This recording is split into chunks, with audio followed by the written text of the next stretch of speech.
sidang. Om Bhurbuaswara. Assalamualaikum warahmatullahi wabarakatuh. Salam sejahtera untuk kita semua. Salam damai. Pertama-tama, marilah kita panjatkan puji syukur kehadiran Sang Yang Widi Wasi, Tuhan Yang Maha Esa, karena berkat Beliaulah maka kegiatan ini bisa kita laksanakan pada hari ini.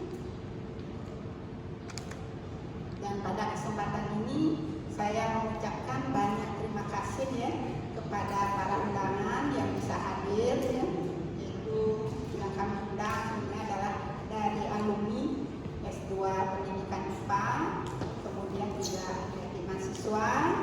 Selain itu juga kami mengundang mahasiswa S3 Pendidikan Konsentrasi IPA.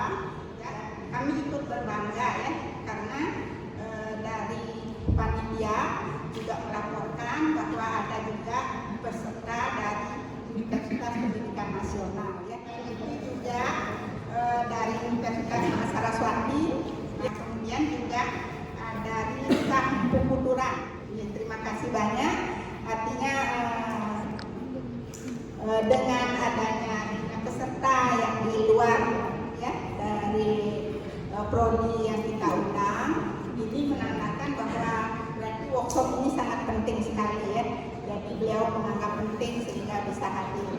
Memang sebenarnya kronologisnya kenapa workshop ini dilaksanakan ini juga atas ide ya dari validator bahasa yang kami tugaskan untuk memvalidasi modul maupun buku ajar dari mahasiswa.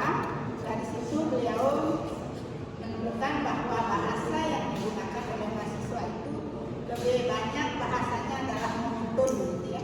Nah oleh karena itulah beliau menyarankan kalau bisa dikumpulkan mahasiswanya supaya bisa memberikan, dan beliau sangat betul-betul ingin menyumbangkan pemikirannya ya, tidak harus dibayar ya. Jadi kami juga merasa tersanjung ya, artinya beliau sangat peduli dengan S2 Pendidikan IPA. Nah dari situlah makanya lahir ide ini untuk melaksanakan workshop ini. Selain itu juga karena di masa normal ini kami juga menganggap penting tentang pembelajaran blended learning ya, walaupun sudah dilaksanakan pembelajaran luring secara terbatas, tetapi blended learning ini kami merasa perlu juga untuk diinformasikan kepada peserta. Oleh karena itulah makanya lahir ya kegiatan workshop ini ya, dengan topik workshop penyusunan modul dengan bahasa baku dan kreatif serta blended learning sebagai modalitas belajar mengajar di masa normal ini. Ya.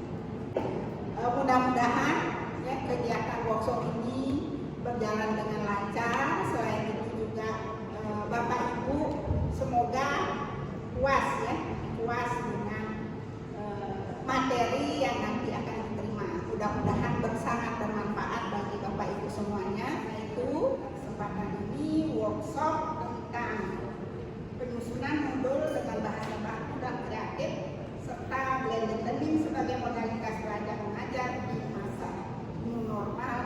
Saya buka secara resmi.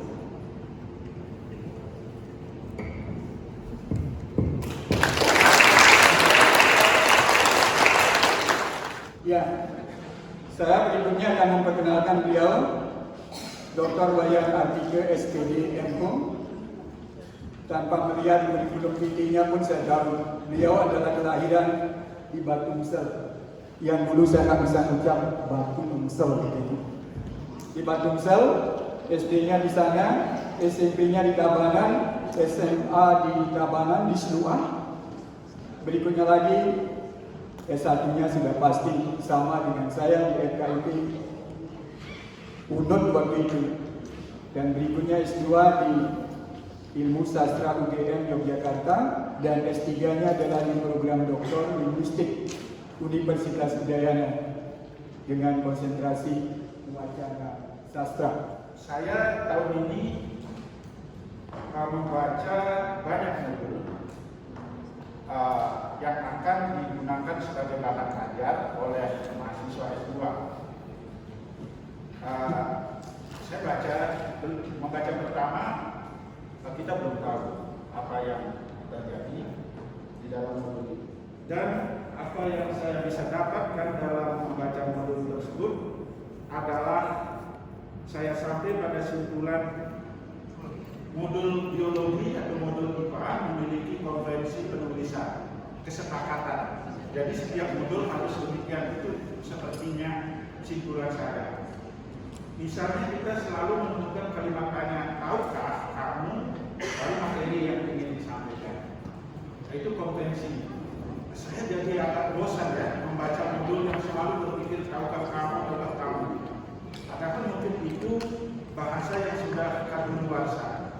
Nah, itulah saya diskusi dengan ibu aku.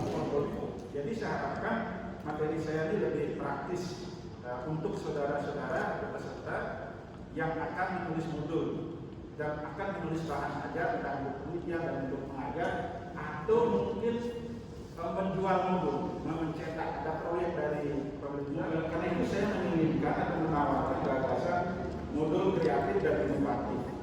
Tidak tertutup kemungkinan juga kalau ini akan melahirkan ide penelitian tesis, misalnya penyusunan modul dengan kolaborasi literasi dan sastra. Pernah bayangkan dalam domain ada pengetahuan ekosistem. Ya, dalam domain itu ada pengetahuan ekosistem.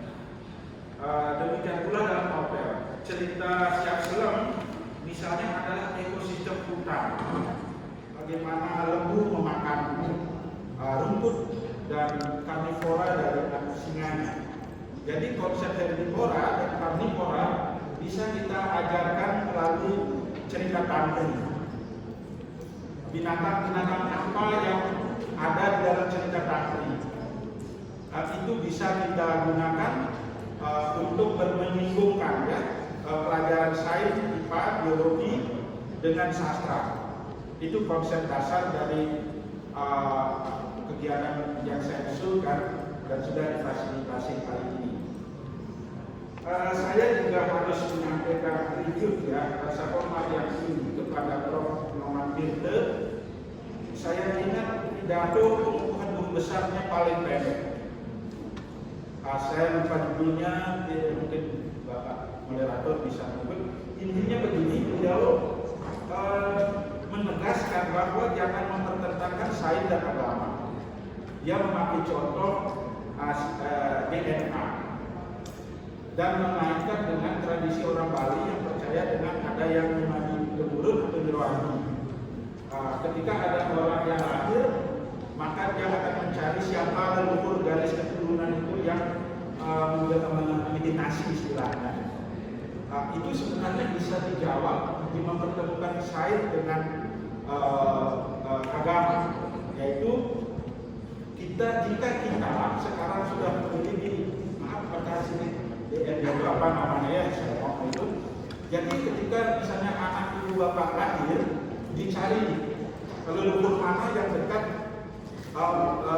sidik DNA-nya, berarti dialah yang mati turun atau lahir lagi.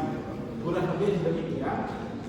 Jadi itu pemikiran besar saya kira. Bagaimana ada pertemuan antara sains dan agama. Sudah dijelaskan seperti bahan itu jangan dipertentangkan, tapi harus konfliknya saling bernalis. Ya. Baik. Modul itu adalah elektronik modul ya. Mengapa dia jadi bahasa asing? Karena hukumnya netting. Modul, maksudnya modul bahasa Indonesia modul elektronik. Bisa digunakan bahasa Indonesia sebenarnya modul elektronik IPA. Karena kita memakai itu dan sekaligus menjaga martabat bahasa Indonesia. Ya. Jika menggunakan E-modul, maka E-modul itu ditulis mirip. Perkenalkan, nama saya Dia Purnami. Saya dari mahasiswa prodi semester 1. Jadi di sini yang saya tanyakan, permasalahan yang saya hadapi itu terkait dengan kata depan, Bapak. Biasanya kan ada juga tulisan di antaranya, itu seharusnya ditulis spasi atau tidak, tapi belakangnya ada nya, seperti itu di antaranya. Kemudian yang kedua terkait dengan mengawali kalimat, apakah biasanya kan ada dalam ini, itu diawali dengan kata dalam, itu seperti apa? Karena agak kesulitan mengawali kata untuk membuat paragraf seperti itu. Terima kasih. Di itu kan untuk kata depan dan kata hubung, imbuhan. Dicium itu imbuhan, ya, atau awalan. Kalau kata depan di antara dua hati, ya. Itu berarti di tempat, kan konsepnya tempat, walaupun abstrak itu dipisah, di antaranya dipisah, antaranya digabung, cuma pembiasaan saja. Lalu dalam itu bisa ditulis di awal kalimat tergantung konteksnya. Dalam Undang-Undang Dasar Republik Indonesia tidak masalah. Nah, saya baru bisa menemukan itu kurang benar kalau ada faktanya. Susah sekali mencari contoh yang salah kalau tidak berdasarkan fakta kebahasaan. Ya.